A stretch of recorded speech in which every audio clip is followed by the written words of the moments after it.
Here's where we get to really see how strong those algebra skills are that you've been building. Let's look at this very first problem. We're supposed to solve each formula for the specified variable. So they want us to solve this for r. Well, before we begin that, let's think about what does it mean to solve for a variable. It means that we have to get that all by itself. Normally when we solve an equation, we solve like for x. And doesn't that mean that we always get x equals something? That's truly what it means to solve. So in this case, we're supposed to solve for r, which means we want to get r all by itself. So I've drawn a little arrow here for r. All right. Before we start this, let's compare that to a plain old algebra problem that you've been doing in the past. If you had something that looked like this, what would be the first thing that we would try to do? We know we'd have to solve for x, or the unknown variable, so wouldn't we have to get rid of this 2 first? We always get rid of kind of the straggler. That's what we called it before. First, because it's easier to break apart this bond than it is the multiplication bond.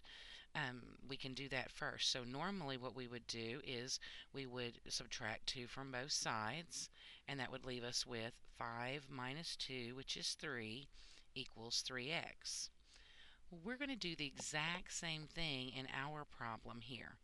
We have things that are attached to r using multiplication, and then we have things that are attached using addition.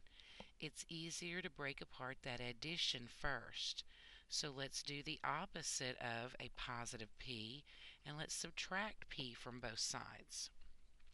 When we do it, p minus p, it cancels out, and on the left-hand side we have a minus p. Well, we can't combine those because they are different terms, so we just have to leave it as a minus p.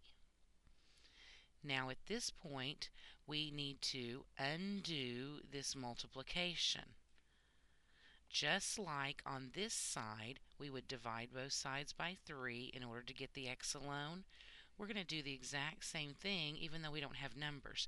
The principles do not change. So in this case, we're going to divide both sides by p and t to undo the multiplication. When we do that, p divided by p is 1 and t divided by t is 1. So those cancel out. As long as we do it to both sides, we're okay. But now we can't combine or simplify this anymore because we don't know what those variables are. In this case, we have solved for r. We have r alone, and that's exactly what we were trying to do.